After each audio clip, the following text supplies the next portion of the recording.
Ollie. Ollie. Connolly. Ollie Connolly. Okay, cool. Just going to introduce you as well. What's yours? Connor. Knew that. yeah. Chemistry. Exactly. Hello and welcome to the Blood Red Agenda this week. We've got a little bit of breaking news today. The Premier League clubs have just voted for the transfer window now to close on September the 1st in the summer. You'll think about the last 2 seasons is actually closed before the Premier League has started. I'm joined by Ollie Connolly to discuss what's going on, how this all has affected clubs in the past, why it's brought in and what's going to mean for Liverpool. So do you want to just firstly start off by explaining a little bit why the transfer window was brought in the first place, you know, why it was stopped earlier for Premier League clubs? Yeah, I think the answer's twofold. You have the competitive balance element, which is let's try and have not the same squads all season, but let's have the one clear midpoint, which is January, where you can replenish and address injuries and what have you. But not have a situation where a match winner wins 2 games at the start of the season for Watford and then gets nipped away by a foreign club or a big team and suddenly he's had a big influence on a season where he was there for a fraction of it.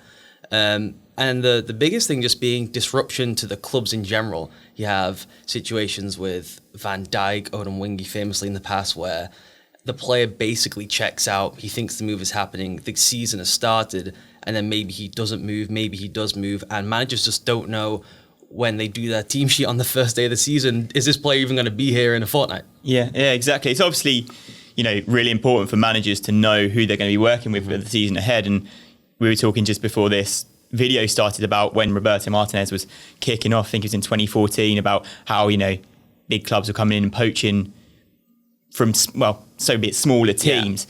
Yeah. And obviously that is just a massive deal for clubs lower in the Premier League. So that was obviously important and why this change came about. Yeah, I think it's more, sometimes you put laws in to force people to have some restraint, some self-restraint, because Everton could have done those deals earlier. They tried to drive the price up, right? Deadlines create a need to get things done. And the Premier League's just looking around going, we have doing all this stuff with sponsors. John Stones is on all our things for Everton for the season. He's on the pamphlet of the season ticket. And no one knows if he's actually going to be here. So by moving all that stuff forward, it was just an easier idea. I also think it's funny the news today that it was the Premier League essentially trying to flex their power over Europe, being like, we're going to do this first, and then they'll have to fall in line with us. And the rest of Europe said, no. Yeah. No. Yeah, so that's exactly what this boils down to, because the last season alone, I wrote a couple down before we came in. Monreal went to Sociedad from Arsenal, Sanchez went to Inter from United, and Zappacosta went from Chelsea to Roma, all after the Premier League window closed. So it was still happening last season. So the Premier League were essentially powerless in the summer. Yeah. If the big European clubs were coming in, like your Romas, your Inters, being like, you know, we're going to take your best player, what are you going to do? Yeah, and also the agents are in this weird situation now where they all have conflicts of interest. They represent everyone for all the teams, but they couldn't do the one-for-one deal that is so common, right? Most deals trigger another deal. And so you got the situation where Sanchez is going to leave United. United know he's going to go. They probably have a list of, well, he's leaving, but do we replace him before? And then if he doesn't leave, what does our wage budget look like? He makes 400 grand. What deal can we make where do we get 200 grand back? Do we get all 400? Like, is China going to get involved? They have no idea. And it's just a planning nightmare and just like a organizational nightmare in that case. And you either get players stranded, the best one probably being Eriksen. I mean, Eriksen thought he was going. Spurs were like, I guess he's going. No one could structure the deal they wanted, the player or the club. He thought Barcelona was going in, they didn't. And so you just had him pouting for 6 months where he's on the pitch and nobody wants him really to be there. Yeah, exactly. It's a massive example. You saw it this season, well, the first half of this season, up to the January window when he's obviously left. But I suppose talking specifically about Liverpool in this situation, it hasn't affected Liverpool over the last 2 seasons when it's been in place. And to be honest, with the position they're in, they probably wouldn't be affected. But what kind of, I suppose, not advantage, but what kind of thing will this give to other clubs now they've voted to bring it back in line with Europe? I prefer the way where it's all done. I think it has to be uniform. You can't be in a situation where, like we said, you're negotiating without, you have some leverage, but far less leverage than you normally have as the Premier League. Liverpool's an interesting one because it takes some time, but we saw this during Alex Ferguson's years at Man United where he just set his own deadline. He was like, they may have a Premier League deadline, but my deadline for players is this date. You know, it changed a little bit, but basically once we're in training camp, I'm kind of done. which again creates its own deadline, but you need time to prove that. Agents are still going to try and mug you off, and it takes time and success to regain some of that leverage to be like, no, this is our hard and fast deadline, and you get proven to be good negotiators, and so people start conforming to that deadline. So I still think teams, Liverpool being the most well-run club in the Premier League right now, probably with Man City, and them having the added advantage of, they will know their budget now 3-4 years out. They know they're pretty much guaranteed Champions League football. Anything with winning the league, winning the Champions League is just a boost, a bonus. So they can plan. I mean, they did Minamino in November because they knew. So I think they are in almost a different stratosphere to the rest of the league. And I think the rest of the league, if you have smartly run clubs, which most of them have not been for a long time because they got too much money, is to just say, no, we have our own deadline now, but you just have to have the gusto to like stay the course when it does get a bit tempting to maybe throw the cash around, or your squad does look a bit threadbare when you get to the week before the deadline.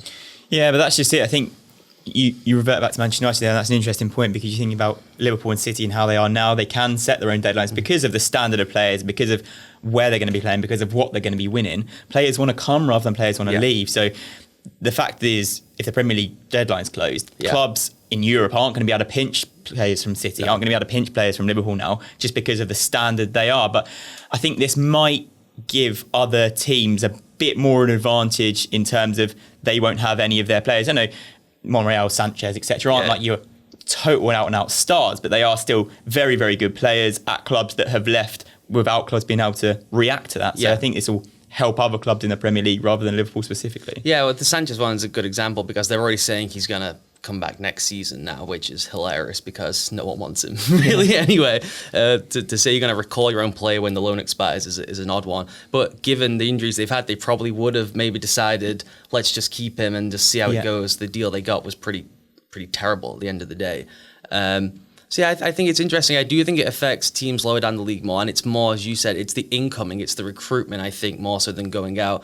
Big clubs have lists, ongoing lists of this guy, we would consider this price, these are the guys we would try and get in. So recruitment's a year-round thing.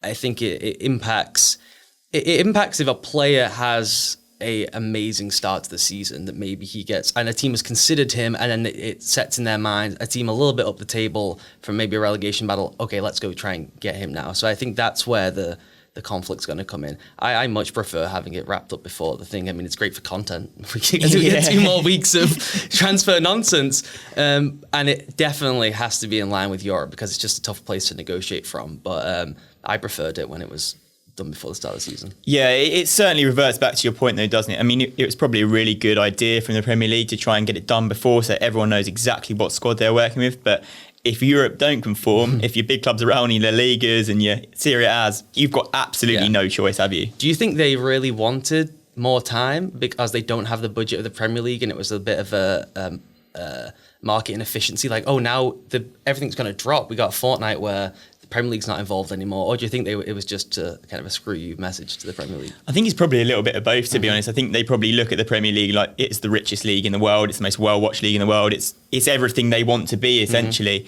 So part of it would be like, no, we're not going to let you have this over us because we actually have the power to stop this. And then part of it as well is I think we can, if you're looking in from Europe, you get an advantage. You're thinking we've got 2 weeks extra in the Premier League. If we go and try and take a couple of their players who might be coming up against us in the Champions League, say, or whatever, then you've got a massive advantage going into the season. I think it's going to cause a little bit of unrest. We've seen in loads of transfer windows in the past where this the stop point was up midway during the first couple of weeks.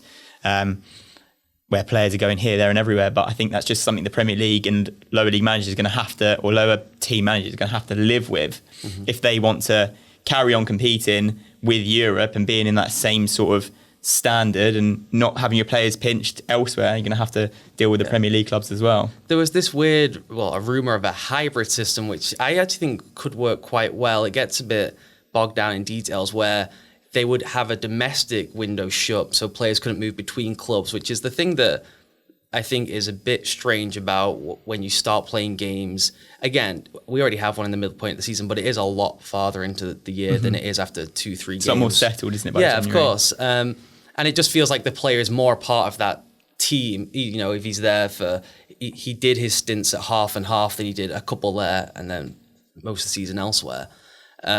So a hybrid system where you can do domestic transfers up until the first game of the season, wherever that date is, but you can still negotiate with Europe up until the end of their window. That was mooted. I think that actually would be quite sensible. I know it's more difficult and it's a bit more complex, I guess, but I think that would have made some sense. Yeah, certainly. I mean, I think the big gripes as to why this even came in the first place was because players were going from slightly lower Premier League clubs to bigger Premier League clubs, and they were feeling like a disadvantage to clubs in their own team that are going to be playing every week, essentially, or coming up against a couple of times a season at least. So I think, yeah, that's certainly a really interesting point. And I mean, I wouldn't be surprised, given the fact that 2 seasons ago they voted this in, 2 seasons later they voted it out. I don't think it's completely settled yet. No, and I think the machinations of a deal with Europe are such that you kind of have to do it early because image rights are such a big deal there. Things are more uniform in the Premier League. So when you have these final 2 weeks now, when you are getting to panic buy territory, and you get something like in the January window, United looking at a Josh King and someone, if that happens, at the start of the season, it's a huge deal for Bournemouth not having time to replace him. You are more likely when it's panicking to look within the division. So I think a hybrid would have made the most sense. It seems based on the reports that they're just going to go wholesale back, which is so funny because they spent so long banging on about how annoying this was, how we've got to change it from Wenger back in 2008. And I think you've got almost like a total unanimous decision for Premier League clubs. Like, this is what we're doing. Yeah. But anyway, I guess with this news, it's watch this space. I mean, obviously for the summer window, it's going to be September the 1st when Europe closes, but whether or not that carries on into the season after, we shall see. Yes. Thank you very much for watching the agenda this week.